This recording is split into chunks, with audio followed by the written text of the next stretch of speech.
আসসালামু আলাইকুম। আজকে আমাদের অফিসের লোক নিয়োগ ছিল, মানে প্রায় 15টা পদ খালি ছিল। এর জন্য আজকে ভাইবা ডাকা হয়েছিল, শুক্রবার তো ভাইবা ডাকা হয়েছিল। তো ভাইবা ডাকার আগে এরকম প্রবলেমটা ফেস করতাম না। আগে যখন লোক নিয়োগ দিতাম অথবা ইয়ে করতাম তো এত প্রবলেম ফেস করতাম। প্রবলেম, বিশাল প্রবলেম যেটা হয়েছে এখন, সুপারিশ থাকে অনেক, রেফারেন্স এবং বাইরের ফোন থেকে সুপারিশ থাকে। এটার কারণ হয়েছে, আগে তো আমি ছোট ব্যবসায়ী ছিলাম, হয়তো বা ছিল আমার নাম্বার আগে কেউ জানতো না, চিনতো না, অথবা আমার কোম্পানি তো বড় ছিল না, আর এত স্যালারিও ছিল না সত্যিকার অর্থে, যেটা আর এত সুযোগ সুবিধা ছিল না। আমার একটা সুযোগ সুবিধা, লাঞ্চ ফ্রি, থাকার জন্য একটা ভাড়া দেওয়া হয়, অথবা অফিসে থাকলে এটা ফ্রি থাকা হয়। বেতন তো যেটা থাকবে সেটা থাকবে, এবং ট্রাভেলিং কস্ট দেওয়া হয়, এবং উৎসব ভাতা দুইটাই ফুল দেওয়া হয়, মানে বেসিকের না, স্যালারি ফুল দেওয়া হয়। যাদের বয়স, চাকরি বয়স 2 বছর থাকে তাদেরকে। আগে যারা চাকরি করছে তারা হয়তো এই ফেসিলিটিটা পায় নাই।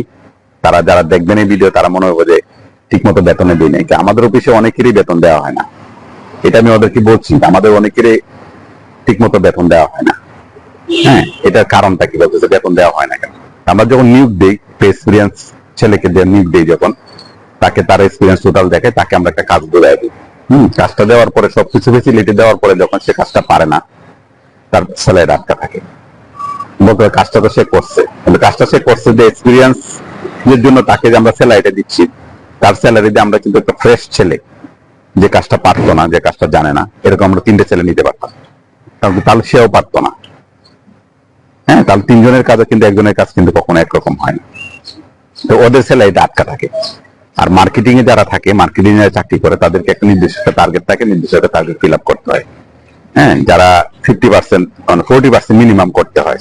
হ্যাঁ, প্রথম মাস 40%, মানে 50% কাভার করতে হয়। প্রথম মাস 2 মাস আমরা নর্মালি এই জিনিসটা আমরা করে থাকি, যে প্রথম 2 মাস 3 মাস আমরা স্যালারি দিয়ে থাকি। তৃতীয় এবং চতুর্থ যখন থাকে, তখন আমরা, চতুর্থ মাস যখন থাকে, তখন আমরা স্যালারিটা তাদের দেওয়ার আগে চিন্তা ভাবনা করে তারপরে দিই। এবারও আমরা তাকে, তার কোনো ব্যতিক্রম না, এবার কোনো নতুন ফ্রেশ ছেলে নিচ্ছি না। মিনিমাম 2 বছর এক্সপিরিয়েন্স থাকতে হবে তার। হ্যাঁ, মিনিমাম 2 বছর এক্সপিরিয়েন্স থাকতে হবে, এবং কাজ জানতে হবে। এবং যদি তার স্যালারি না থাকে, তার যদি প্রথম মাস ফেল করে, দ্বিতীয় মাস ফেল করে, আমরা প্রথম মাস ফুল স্যালারি দিব, দ্বিতীয় মাসে তার বেসিক দিব, তৃতীয় মাস যেত, তৃতীয় মাসের স্যালারি আমরা দিব না। কিন্তু যারা বাইরে থেকে জানবেন, তারা মনে করবে যে কোম্পানি স্যালারি দেয় না, কিন্তু বিষয়টা কিন্তু এরকম না। আমরা তাকে এক্সপিরিয়েন্স নেওয়ার পরে তাকে যে স্যালারি দিই, আমি আবার বলছি, তাকে এক্সপিরিয়েন্স ছাড়া যদি আমরা ফ্রেশ ছেলে নিতাম, একটা অনার্স মাস্টার্স করা ফ্রেশ ছেলে নিতাম, তাকে যে আমরা স্যালারি দিচ্ছি, তার 3 গুণ স্যালারি আমরা তাকে দিয়ে নিচ্ছি, কারণ 2 বছরের 3 বছর তার এক্সপিরিয়েন্স আছে দেখে কাজটা জানে দিই। তখনও যখন কাজটা সে পারবে না, তখন আমরা তাকে তো আর মনে করেন যে আমরা তো হাজি মহসিন না, অথবা আমরা সেবা প্রতিষ্ঠান না, আমরা প্রাইভেট কোম্পানি। এটা একটা বিষয় গেছে। এখন সবচেয়ে আশ্চর্যজনক ব্যাপার হচ্ছে, যেটা সুপারিশ প্রাপ্ত যারা আছে, সুপারিশ আমি আগেও নিতাম না। যাদের যোগ্যতা না থাকে তাদের জন্য কিন্তু সুপারিশ করা হয়, যে আমাকে আসছে। একটা আশ্চর্যজনক ঘটনা হচ্ছে যে অনেকগুলো সুপারিশ আসছে। হ্যাঁ, অনেকগুলো সুপারিশ আসছে, এবং আমাদের হচ্ছে ম্যানেজার, যে তার ওয়াইফের সুপারিশ আসছে, তার শালার সুপারিশ আসছে, বন্ধু বান্ধবের সুপারিশ আসছে, এরকম অনেক সুপারিশ আসছে। কারণ ফেসিলিটি থাকলে সাধারণত সবাই এটা হয়। সুপারিশ প্রাপ্ত হলে অসুবিধা হয় যেটা, মানে তার পরিচিত থাকে, মানে খারাপ কাজটা বেশি করে, বিশেষ করে চুরি অথবা কাজে ফাঁকি দেওয়ার কাজটা তারা বেশি করে। যদি এক জায়গায় 2-3 জন হয়, এক ক্লাসমেট 2 জন হয়, একই পরিবারে যদি 2-3 জন হয়, তাহলে এই প্রবলেমটা হয়। কারণ এটা আমার এক্সপিরিয়েন্স থেকে পাওয়া।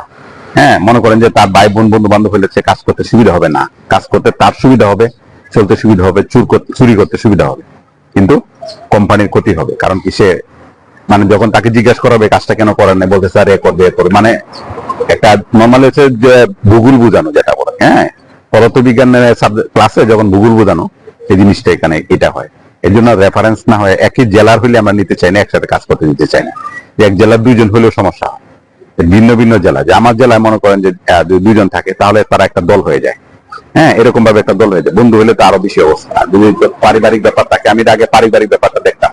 সে চাকরি করে, তার বউ চাকরি করতেছে, তার বউকে আমি চাকরি দিতাম। তখন দেখা গেছে তার বউ যে পদে দিচ্ছি, সেটাও আমার মনে করেন যার, আর যাকে যে আগে ছিল যে, সেও আমার যার। এটা আগে, মানে এটা ব্যবসা নতুন অবস্থায় শিখছি আর কি, যে কাউকে হেল্প করলে আপনাকে বাস দার খাইতে হবে। এটা আমি সব সেক্টর থেকে আমি খাইছি। বাস খাওয়ার অভিজ্ঞতা আমার অনেক বেশি। হ্যাঁ, এই কারণে এখন বিষয়টা এরকম যে আমি সুপারিশ যারা আসছে, ম্যানেজার যে সুপারিশটা করছে নর্মালি আজব ঘটনা, সে ম্যানেজার তার ওয়াইফকে, তার শালাকে, তার এক ভাইকে সে সুপারিশ করছে। এমন অবস্থা হয়েছে, না নিলে মনে হয় যে সে চাকরি, চাকরি সে করবে না। সে, আমার অফিসে এমন কোন ইম্পর্টেন্ট পার্সন নাই। আমার অফিসে স্টাফ আছে মানে 260 জন, সব sector, construction, chemical, water field, Enam water এবং আকরিক লিমিটেড, চারটে মিলায় 260 জনের মতো আমার স্টাফ আছে।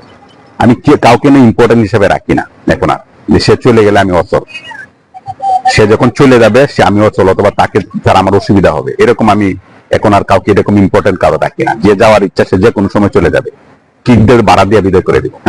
কিন্তু কাজটা বুঝাই দিয়ে যাবে, যদি বুঝাই দিয়ে না যায়, পলায় চলে যায়, তাহলে কি করবো? তার যদি বেতন না নিয়ে চলে যায়, আমরা যখন বুঝতে পারি তাহলে এটা আলাদা জিনিস। আর যদি বেতন না, সে যদি এমনিতে কাজ না, তাহলে লাস্টের মাসে আমরা বেতন দিই না।